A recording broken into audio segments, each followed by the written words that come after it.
자, 설교 제목 한번 해봅니다. 하나님의 세계는 양보다 질이 더 우선합니다. 한 번 더 해봅니다. 하나님의 세계는 양보다 질이 더 우선합니다. 자, 오늘의 본문 말씀은 그 유명한 기드온의 300용사에 대한 말씀입니다. 기드온은 그를 따르는 300명의 용사를 거느리고 이스라엘을 압제하는 미디안의 수십만의 군대와 전투를 벌입니다. 그리고 이 전투에서 기드온의 300용사는 미디안의 수십만의 그 군대를 상대로 해서 완전한 승리를 이루게 됩니다. 제가 한 10여 년 전에 TV를 통해서 영화 한 편을 본 일이 있어요. 제목이 300이라는 전쟁 영화입니다. 이 영화는 스파르타의 300명의 군사들이 페르시아의 100만 군대와 목숨을 걸고 싸우는 전투를 묘사한 영화입니다. 물론 이 영화에서는 스파르타의 300명의 군사가 수적인 열세에 밀려서 장렬하게 전사를 하는 것으로 끝이 납니다. 그러나 오늘의 본문에 나타나고 있는 기드온의 300용사는 미디안의 수십만의 군대를 거의 다 멸하고 미디안의 군대를 이끌고 있는 미디안의 두 왕들인 세바와 살문나를 사로잡는 위대한 승리를 거두게 됩니다. 양이 우선이냐 질이 우선이냐에 대한 논쟁들이 있습니다. 양이 질보다 우선하다고 주장을 하는 사람들은 현실을 직시하는 사람들입니다. 현실의 세계는 아주 냉정하리만큼 질보다는 양이 대세를 이루고 있기 때문입니다. 여러분 그렇잖아요. 돈도 적게 버는 것보다는 많이 버는 게 훨씬 더 좋습니다. 기업들도요, 이익을 적게 내는 것보다는 이익을 많이 내는 것이 훨씬 더 좋습니다. 6.25 전쟁 때의 유엔군의 참여로 인해서 거의 다 이긴 전쟁을 갑자기 중공군의 개입으로 인해서 다시 밀리다가 결국은 휴전으로 6.25의 전쟁이 마무리가 되었습니다. 6.25 전쟁 때에 한국군과 유엔군이 왜 중공군에게 그렇게 밀리게 되었느냐? 중공군의 숫자 때문에 밀렸던 것입니다. 제가 초등학교 시절에 바른생활 교과서에서는 중공군이 사용한 군사 전술을 인해전술이라고 가르쳤습니다. 여러분, 인해전술이 뭡니까? 군대의 수적인 우세로 싸우는 전술이 바로 인해전술입니다. 교회도 교인들의 숫자가 많고 교회의 재정이 빵빵하면 상대적으로 열세에 있는 교회들보다는 훨씬 더 유리한 국면에서 사역을 하는 것을 봅니다. 그래서 목사님들이 교회를 부흥시켜 보려고 안간힘을 쏟고 있는 것입니다. 자, 그러나 양보다는 질을 더 우선시하는 사람들의 주장은 이와는 다릅니다. 그들의 주장을 들어보면 아무리 양이 많아도 질이 떨어지는 양은 질이 좋은 것에 뒤질 수밖에 없다는 주장을 합니다. 그들의 주장에 의하면 질이 좋은 명품 하나의 값이 질이 떨어지는 싸구려 상품보다 몇천 배, 몇만 배의 가치를 가지고 있다고 주장을 합니다. 여러분 실제로요, 골동품들이나 유명한 화가들의 그림들을 보면 그림 하나에 우리나라 돈으로 수백억이 넘는 그런 작품들이 있어요. 그런 그림은 하나의 작품 가치가 수십만 개의 작품의 가치를 능가하기도 합니다. 양이 우선이냐 질이 우선이냐 하는 이 논쟁은 정답이 없을 것으로 보여집니다. 왜냐? 양이 우선이냐 질이 우선이냐 하는 이 논쟁은 절대적인 답이 없기 때문입니다. 주어진 상황에 따라서 적용을 하는 것들이 다 다르기 때문입니다. 자, 그러나 분명한 사실은 하나님의 구속사, 하나님의 세계, 그리고 우리의 믿음의 세계는 양보다는 질이 더 우선하는 법칙이 존재하고 있다고 하는 사실입니다. 여러분, 성경에 나타나고 있는 하나님의 구속사는요, 그 목표를 어디에 두고 있는 줄 아십니까? 하나님의 구속사의 목표는 인류 전체를 구원하는 것이 목표가 아니라 하나님의 선택을 받은 사람들을 구원하는 것이 하나님의 구속사의 목표입니다. 이 세상을 향하신 하나님의 뜻은 다수에게 있는 것이 아니라 택하신 소수에게 있다는 말입니다. 성경을 보면 남은 자 사상이 있습니다. 우리가 참고적으로 로마서 9장 27절 말씀을 보면 또 이사야가 이스라엘에 관하여 외치되 이스라엘 자손들의 수가 비록 바다의 모래 같을지라도 남은 자만 구원을 받으리라 그랬습니다. 사도 바울은 로마서 9장 27절 말씀에서 구약의 이사야서를 인용하면서 하나님의 구속사의 목표는 이스라엘 민족 전체를 구원하는 것이 아니라 그 중에서 남은 자들을 구원하는 일이 하나님께서 이스라엘을 향하신 하나님의 구속사의 목표라고 말씀하고 있습니다. 하나님의 구속사는 다수의 구원의 그 목표가 있는 것이 아니라 하나님을 바르게 믿는 소수의 사람들을 구원하는 일에 있다는 말씀입니다. 계속해서 이사야 10장 22절 말씀을 참고구절로 다시 봅니다. 이스라엘이여 네 백성이 바다의 모래 같을지라도 남은 자만 돌아오리니 넘치는 공의로 파멸이 작정되었습니다. 이사야 10장 22절 말씀은 사도 바울이 로마서 9장 27절 말씀에서 인용한 바로 그 말씀입니다. 이사야 10장 22절 말씀을 보면 이사야 선지자는 하나님의 구속사의 목표가 이스라엘 백성들 전체에 있는 것이 아니라 그 중에서 하나님을 바르게 잘 믿는 소수의 남은 자들을 구원하는 일이 하나님의 구속사의 목표라 이렇게 선포하고 있습니다. 여러분, 이스라엘 백성들이 어떤 사람들입니까? 이스라엘 백성들은요, 하나님의 구속사를 위하여 선택을 받은 사람들입니다. 자, 그렇다면 여러분, 이스라엘 백성들은 그 전체가 다 구원을 받는 것이 마땅하다고 우리는 생각이 들지 않습니까?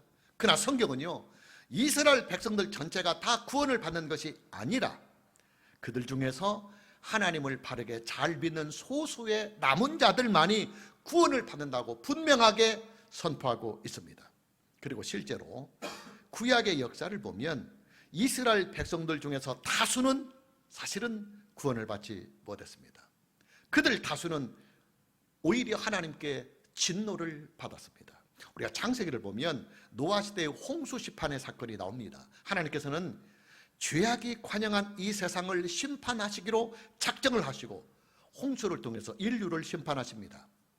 그러나 감사하게도 하나님께서는 홍수의 심판 중에도 남은 자를 구원하십니다. 그 남은 자의 숫자가 얼마나 되느냐? 노아와 그의 가족들입니다. 하나님께서는 노아 시대에 다수를 구원하는 것이 아니라 노아와 그의 7 식구들만을 구원하셨습니다.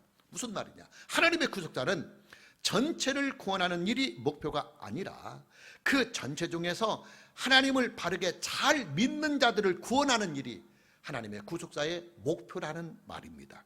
자, 오늘의 본문 말씀을 봅니다. 하나님께서는 전쟁을 벌이는 신세대들이 다시 우상을 숭배하는 죄에 깊이 빠지게 되자 그들을 징계하시는 방편으로 미디안의 군대가 이스라엘을 침공해 올 때 가만히 침묵을 하십니다. 그리고 그 결과 이스라엘은 상당한 영토를 미디안에게 빼앗긴 채로 7년 동안 미디안의 압제를 받게 됩니다. 그러자 이스라엘 자손들은 하나님께 그들의 죄를 다시 회개하면서 하나님의 긍휼을 구하게 됩니다. 하나님께서는 이스라엘을 구원할 사사를 세우시는데 그 사사가 바로 그 유명한 기드온입니다. 하나님의 부르심을 받은 기드온은 하나님의 명령에 따라 군대를 소집합니다. 그러자 이스라엘의 여러 지파에서 약 32,000명이 군대 소집에 응하게 됩니다. 그러자 하나님께서는 기드온에게 이런 명령을 내리십니다. 야, 기드온이냐, 이스라엘의 군대의 숫자가 너무 많다. 그러니 확 줄여버려라. 기드온은 하나님의 이 명령에 따라서 소집에 응한 32,000명의 군사들 중에서 두려움에 떨고 있는 군사들, 이제 전쟁에 나가려면 사람들이 두려워하잖아요. 그래서 두려움에 떨고 있는 군사들 22,000명을 집으로 다 돌려보냅니다.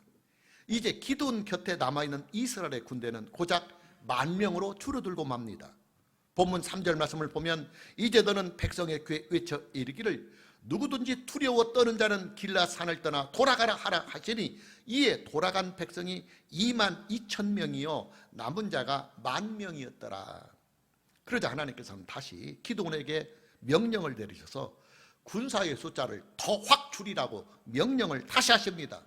기드온은 하나님의 이 명령에 따라서 이스라엘의 군대를 물가로 데려가서 시험을 합니다. 본문 4절입니다. 여호와께서 또 기드온에게 이르시되 백성이 아직도 많으니 그들을 인도하여 물가로 내려가라. 거기서 내가 너를 위하여 그들을 시험하리라.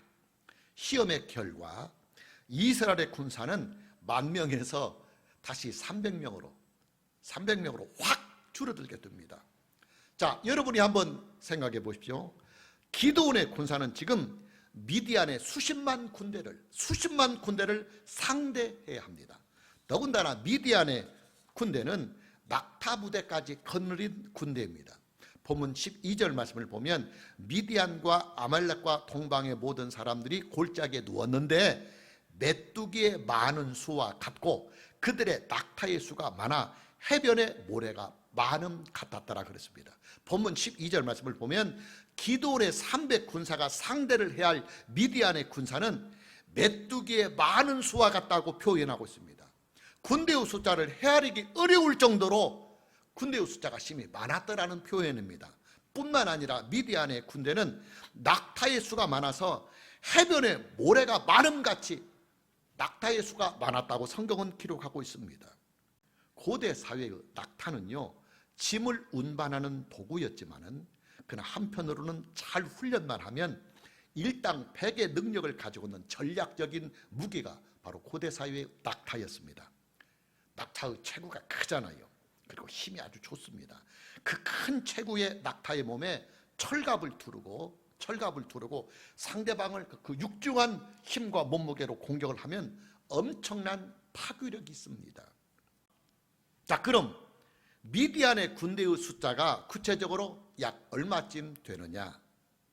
22절에 보면 300명이 나팔을 불 때에 여호와께서 그 온 진영에서 친구끼리 칼로 치게 하심으로 적군이 도망하여 스레라의 벳십다에 이르고 또 닷밭에 가까운 아벨 르홀마의 경계에 이르렀으며 그랬습니다.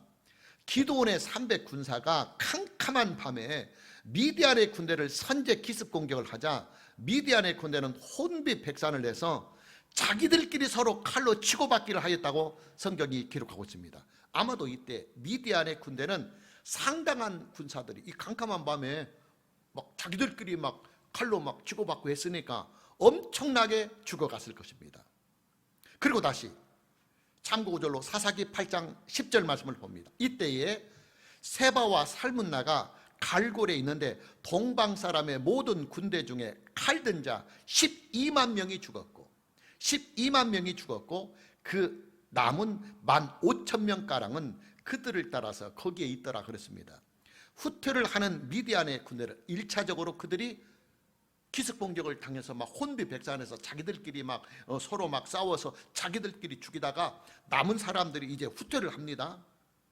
그런데 그 후퇴를 하는 사람들을 기드온의 300 군사가 쫓아가서 그들을 무찌르기 시작하는데 이때 기드온의 300부대가 혼비백산에서 후퇴하는 사람들을 쫓아가서 죽인 군대의 숫자가 얼마냐면 약 12만 명. 그리고 살아남은 미디안의 군대의 숫자가 15,000명이라고 성경은 기록하고 있습니다. 무슨 말이냐? 기드온의 300 군사들이 상대를 해야 할 미디안의 군대의 숫자가 최소한 13만 5천 명, 그리고 플러스 자기들끼리 칼로 싸우다가 죽은 수만 명, 이 사람들이 기드온의 300 군사가 싸울 미디안의 숫자라는 말입니다. 자, 그렇다면 여러분, 우리가 상식적으로 한번 생각을 해봅시다. 미디안의 군대는 13만 5천 명, 그리고 플러스 수만 명의 군대, 그리고 플러스 낙타 부대까지 있습니다.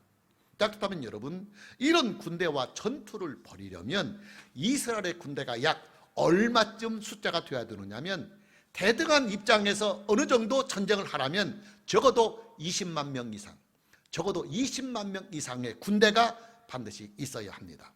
자, 그러나 하나님께서는 이 미디안의 수십만 군대와 맞서서 싸워야 할 기드온의 군사를 300명으로 제한을 시키셨습니다.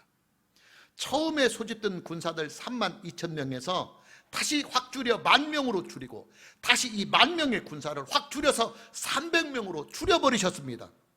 도저히 우리의 상식적인 판단으로는 이해가 안 되는 부분입니다.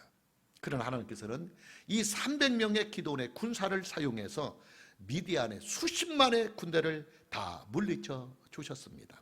당연히 기드온의 300군사들의 이 위대한 승리는 그들의 전투력에서 나오는 것이 아니라 사실은 하나님의 초자연적인 역사로 말미암아 이루어지는 일입니다.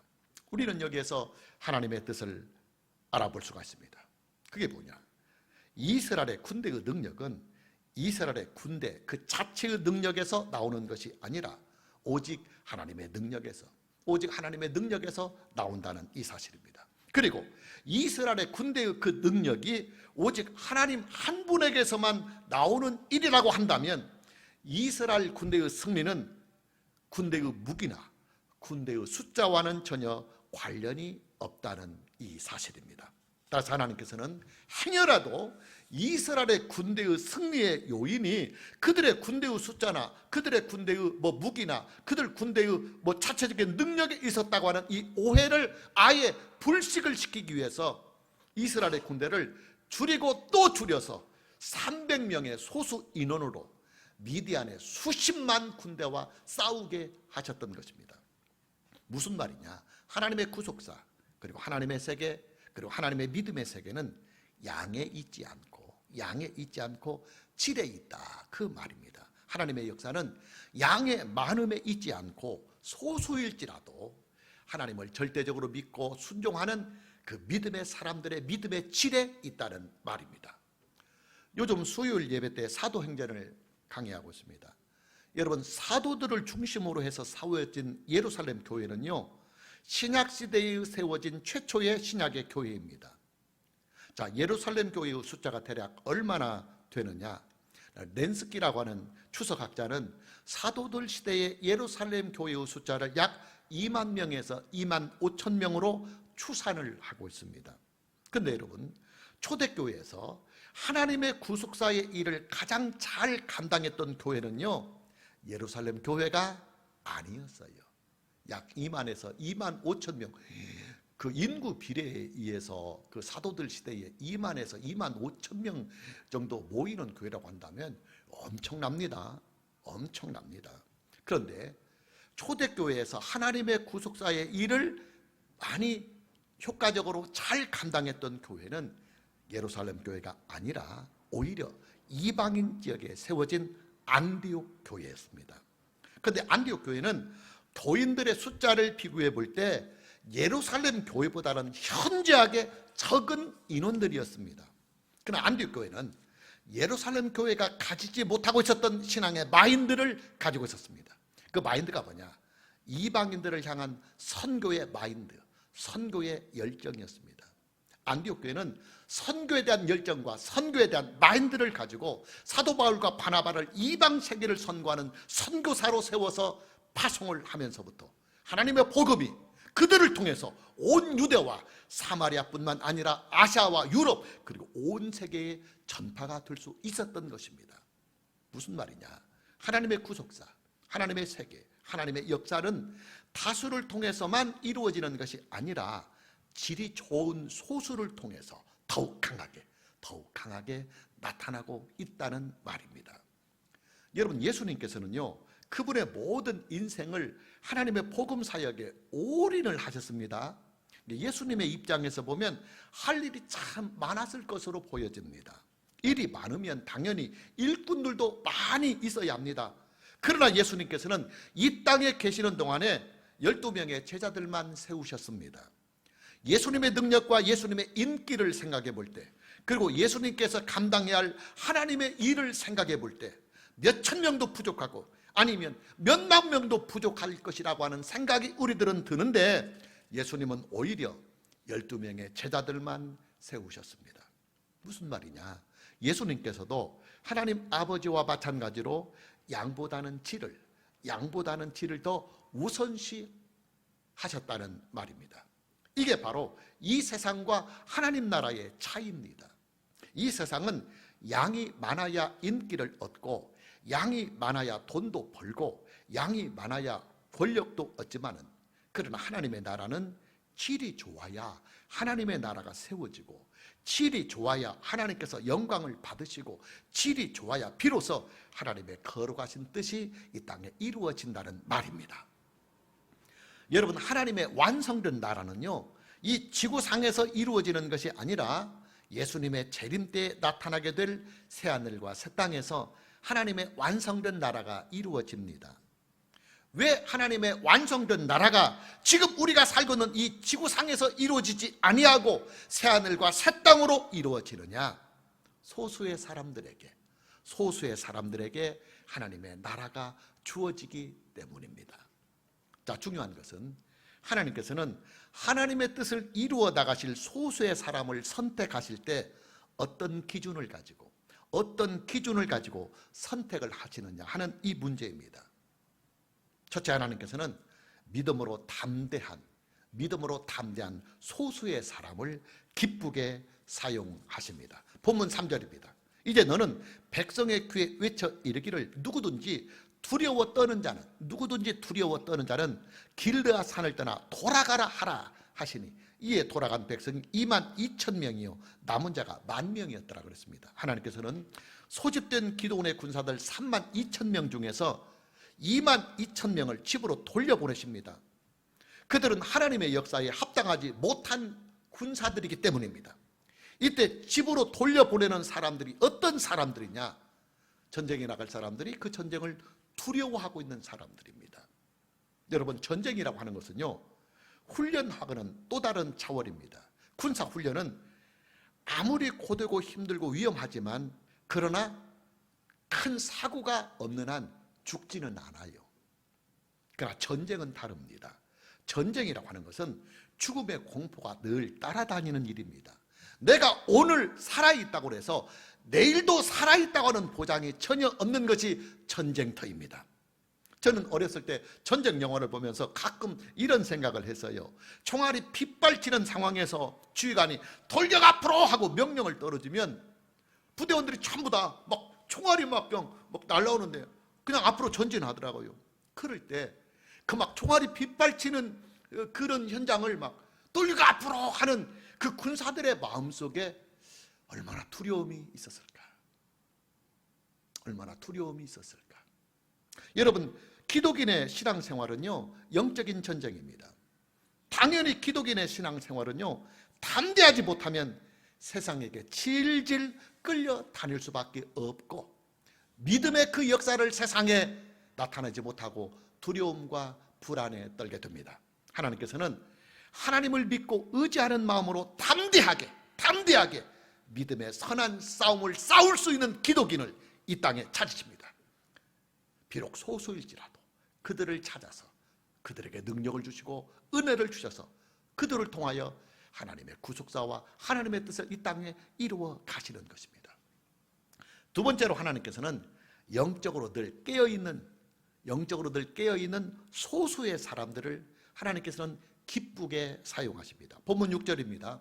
손으로 움켜 입에 대고 핥는 자의 수는 300명이요 그 위의 백성은 다 무릎을 꿇고 물을 마신 자라 그랬습니다. 하나님께서는 기드온의 군사들에게 두 번째의 시험을 하셔서 300명의 군사만을 남기고 다시 다 집으로 돌려보냅니다.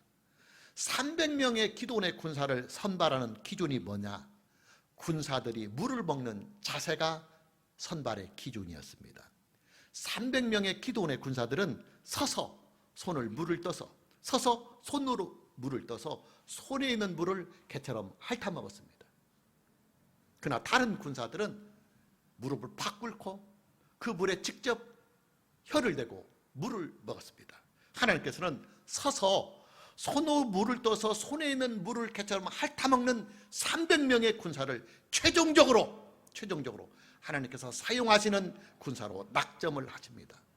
아마도 전쟁에 나가는 군인들의 자세를 보신 것으로 보여집니다. 300명의 기드온의 군사들은 물을 마시는 그 순간에도 지금 나는 전쟁터에 와 있다.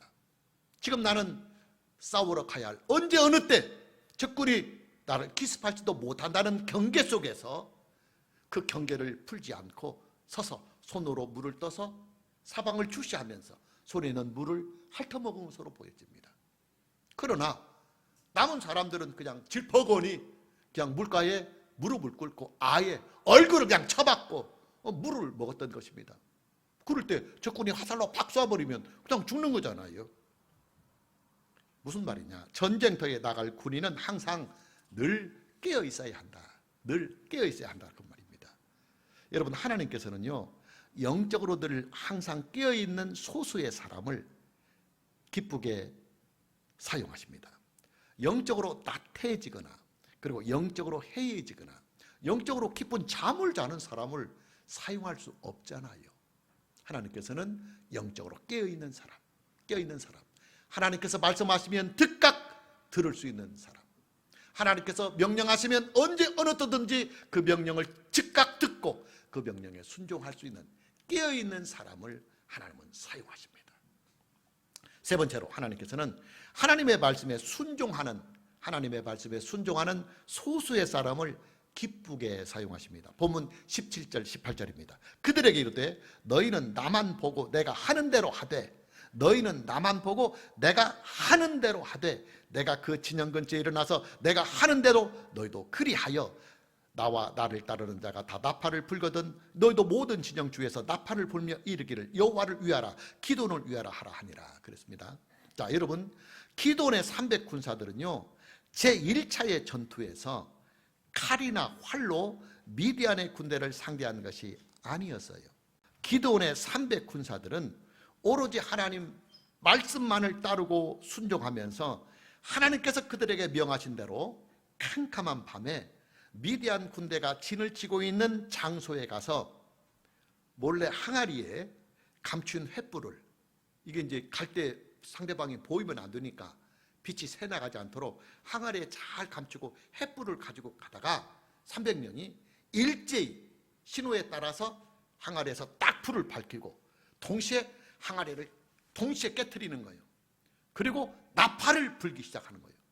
그리고 그 300명의 군사가 외치기를 시작하는 것입니다. 그랬더니 캄캄한 밤에 막 잠을 자고 있는 미디안의 군사가 막 혼비백산해서 자기들끼리 서로 캄캄한 밤이니까 이게 상대방이 누군지는 모르니까 하나님께서 아마 흑암을 더 깊게 하셨겠죠. 그들이 서로 적군들끼리 막 그냥 알아보지 못하도록. 그래갖고 막 기습 공격을 당하는 줄 알고 자기가 살가요 본능적으로 무조건 앞에 있는 사람들을 칼로 찌고 창으로 찌르면서 막 헤쳐나갔던 것입니다. 그래서 자기들끼리 스스로 싸워서 무너지게 했던 것입니다. 무슨 말이냐?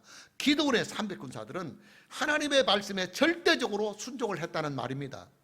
여러분, 하나님께서는요 하나님의 말씀에 절대적인 믿음을 가지고 하나님의 말씀을 절대적으로 순종하는 사람을 기쁘게 사용하십니다. 사람들이 순종하기를 다 싫어해요.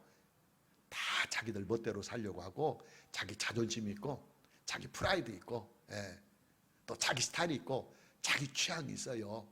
그럼에도 불구하고 그 모든 것을 하나님 앞에서는 다 내려놓고 하나님이 말씀하시면 그 말씀을 믿고 즉각적으로 순종할 수 있는 소수의 사람들이 있다고 한다면 하나님은 그 사람을 선택하십니다. 그리고 그 사람을 세워서 그 사람이 학력이 부족하면 하나님의 능력을 주시고, 돈이 부족하면 하나님께서 돕는 자를 통해서 물질도 역사해 주시고, 건강이 나쁘면 하나님께서 그에게 기적적인 역사를 통하여 치료해 주셔서 오히려 그 치유를 통하여 확실한 하나님을 경험하게 하셔서 하나님께서 그를 통하여 이 땅에 하나님의 뜻을 이루어 가게 하십니다. 자, 마무리하십니다. 저와 여러분의 인생의 목표는 사실은 하나님께로부터 쓰임을 받는 것입니다. 하나님께로부터 쓰임을 받는 것입니다. 여러분, 저와 여러분의 생명과 인생은 하나님께로부터 와서 하나님의 섭리 가운데서 살다가 다시 하나님께로 돌아가는 생명이요 인생입니다. 그렇기 때문에 이 땅에서 우리가 육체를 가지고 살아가는 동안 우리의 최고의 희망, 우리의 최고의 목표는 하나님께서 나를 좀 기쁘게, 또 되도록이면 조금 더 크게, 능력 있게, 때깔나게 좀 사용해 주시면 고맙겠다 하는 그 소망이 우리에게는 있습니다. 하나님께서 나를 하나님의 선하시고 의로우신 뜻을 나타내시는 선하고 의로운 일꾼으로 사용해 주시기만 하신다면 우리의 인생은 인생 그 자체가 대성공이다 이렇게 말을 할 수가 있을 것입니다. 오늘 저와 여러분 모두에게 남은 인생의 여정을 하나님께서 기쁘게 사용하시는 하나님의 일꾼으로 살아가는 이 은혜가 있기를 주님의 이름으로 축복합니다. 찬양합니다.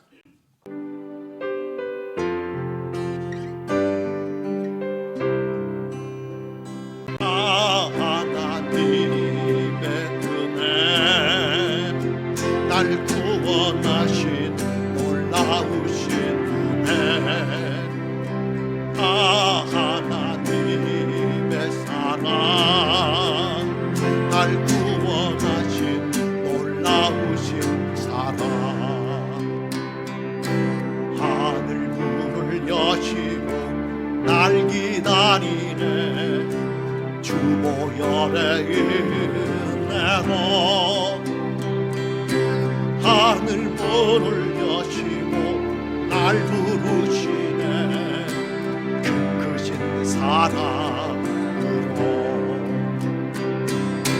그 큰 사랑을 그 큰 은혜를 나 어찌 감사하리요. 하나님의 큰 은혜 끝없는, 다시 처음부터 하나님의 은혜, 날 구원하신 놀라우신 은혜. 하나님의 사랑, 날 구원하신 놀라우신 사랑. 하늘 문을 여시고 날 기다리네 주보혈의 은혜로. 하늘 문을 여시고 날 부르시네 그 크신 사랑. 두 손 높이 들고 그 큰 사랑을 그 큰 은혜를 나 어찌 감사하리요. 하나님의 큰 은혜 끝없는 그 큰 사랑을, 그 큰 사랑을 그 큰 은혜를 나 어찌 감사하리요. 하나님의 큰 은혜 끝없는, 다시 고백합니다. 그 큰 사랑을, 그 큰 사랑을 그 큰 은혜를 나 어찌 감사하리요. 하나님의 큰 은혜